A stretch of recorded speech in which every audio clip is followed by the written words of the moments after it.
Hi everyone, welcome back to my channel, Anna Morfides with Mending Hearts Counseling. And today's video is going to be all about how to stay in control of all of your relationships and how to be able to be in control of your feelings so then you don't ever give your power away to anyone else or wait for anyone else to make you feel happy, joyful, content, just you be in control of everything that you want to feel and experience in your life. So based on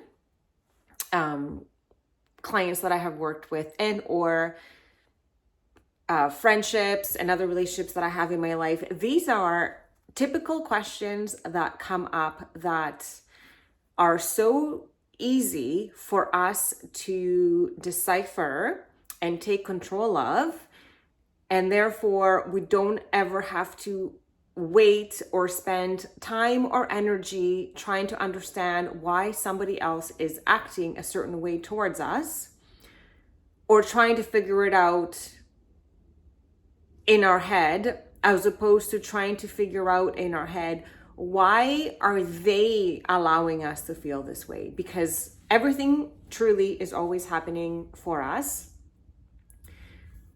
And when we remember this, it's easy to shift out of victim mentality and stop using the sentence, why is this happening for me? Sorry, I'm so used to saying, why is this happening for me? But many times I want to say, why is this happening to me? And especially, I'm not sure if anyone felt this April 8th solar eclipse and this past Mercury retrograde in April was crazy. I feel like everything that I worked so hard for to untwist and prove to be wrong that was not serving me kind of just vomited all over my inner being. And I was having much of these same questions like most of us have in relationships, especially the ones that are not working out, whether they're romantic or platonic or work related. Questions such as, why are you so mean to me? Why are you putting pressure on me? Why are you being so critical? Why are you so hard on me? Why can't anyone love me? This is my personal favorite question that I ask myself all the time. Why are they treating me this way? Why? Yeah. And then, yes, I already mentioned about that criticism. Why are you being so critical of me? So we're going to go through it one by one. Why are you so mean to me? If you are asking this question to somebody else, remember that the world is always a mirror, and waiting for someone to figure out why they are a certain way towards us has no real bearing on us making our life better for our own self. Like, there's no weight in that. That won't really propel us forward. What will help is, why am I bringing in this person? How am I bringing in this person? Because everything is a 50-50 contribution. Everything in this world is a 50-50 contribution. It is an energy exchange. It's a give and take. Law of attraction. That's how it works. Like attracts like, basic laws of chemistry and energy. What we put out there is what we get out. So why are you so mean to me? You want to ask this question? Look within yourself. How are you being mean to yourself? Really pay attention to your self-talk. How are you speaking to yourself every day when you look at yourself in the mirror? Do you tell yourself how beautiful you are? Or do you criticize yourself? When you make quote unquote mistake, do you shame yourself? How do you speak to yourself? Are you sleeping enough? Are you eating well? Are you exercising? Are you allowing yourself to have your boundaries crossed? How are you being mean to yourself? And this person in your life is reflecting that back to you, because also everyone is wounded as well. Like, we all have wounds. So when I was asking these types of questions to my partner, once I realized that my wounded inner child that had not healed yet, that wounded inner child that had the core belief, I am unlovable, I am not worthy, I am not good enough, I am bound to be rejected, I am bound to be alone. On top of that, with my crazy anxious attachment style, I understood why I was bringing in the masculine to be like this towards me. I am half responsible about how someone else is treating me. And then once I understood, okay, they're being mean to me because I'm being really mean to myself all the time. And I remember when I actually started paying attention to my inner dialogue, I was so mean to myself. Like, I was the meanest to myself out of anyone else. And I get it. It was like childhood conditioning. I grew up in criticism, and there was really, yeah, criticism, and like I was made fun of a lot. So of course I developed this belief about myself that I was basically shit and like not worth to be, yeah, not worthy to be alive even to be like loved by anyone. It was like crazy.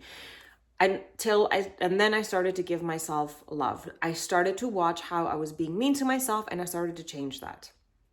Next question. Why are you putting pressure on me? No one will make you feel anything that you are not already feeling from within yourself. So if you're feeling that someone is putting pressure on you, where are you putting pressure on yourself? What are you starting that you can't, or it seems like you can't finish? What are you embarking on that you are not allowing yourself to experience fully in gratitude because you're holding on to beliefs and you're limiting yourself about that experience, that it should be more of this way right now. It should have panned out like this by now. It should have been in this trajectory by now. How are you not enjoying your life experience, and you're putting this pressure on yourself that you should be at a certain milestone by now already, and you're just not enjoying the moment? Where else in your life are you putting pressure? And this person is mirroring it back to you. Next question. I tapped in a little bit of that. Why are you criticizing me so much? Again, criticism will be reflective of your own critical self. How are you criticizing yourself? What do you say to yourself in the morning when you wake up? How is your self-talk? Do you dread your day? Do you dread going to work? Do you dread seeing your partner? What about your friends? How is it? Like, how do you feel predominantly on the inside? Are you criticizing where you live, the world around you, the people around you, your drivers around you? How are you being in your everyday life?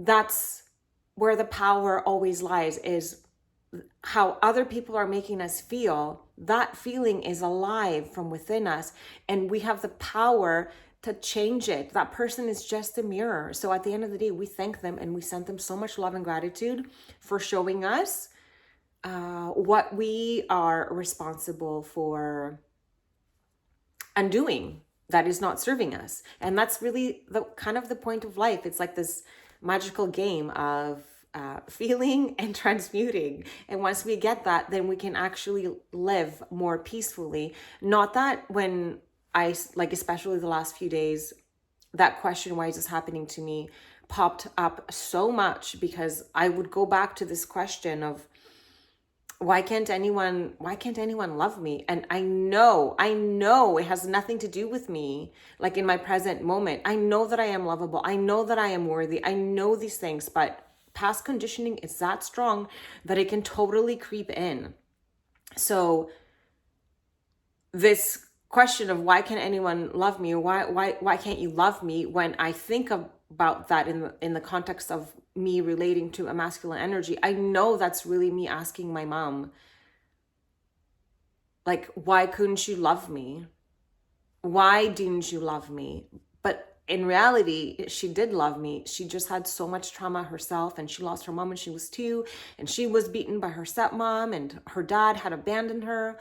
And then my dad had abandoned her. So she had basically gone cuckoo and had no, she had, yeah, like no legs to walk on herself. Never mind take care of 3 of us little kids on her own.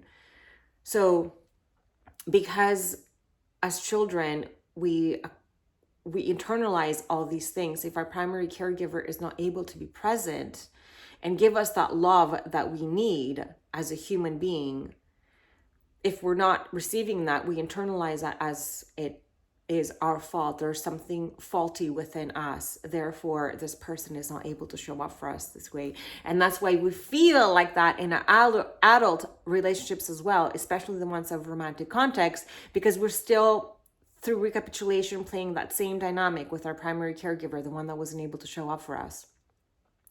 And that question, why can't anyone love me? It's really the one that I want to ask my mom, is why couldn't she love me? But now I know the answer. So I can just sit with that pain, right? That question brings, because that's a thought, and that thought brings in an emotion. And usually that predominant emotion for me is sadness. And then I just have to sit with that sadness and allow it to pass through, because I'm not my sadness. I'm feeling my sadness because of what took place in my childhood, but I have the power to transmute it all the time. And sometimes it's going to take a day, and sometimes it's going to take 5 days, but that's okay, because I know that I can do it. And then I lean on my friends, I lean on my counselor, I lean on people, and I try not to judge the amount of time that it stays there. So your sadness, your frustration, your anger, that emotion that's visiting, don't judge the amount of time.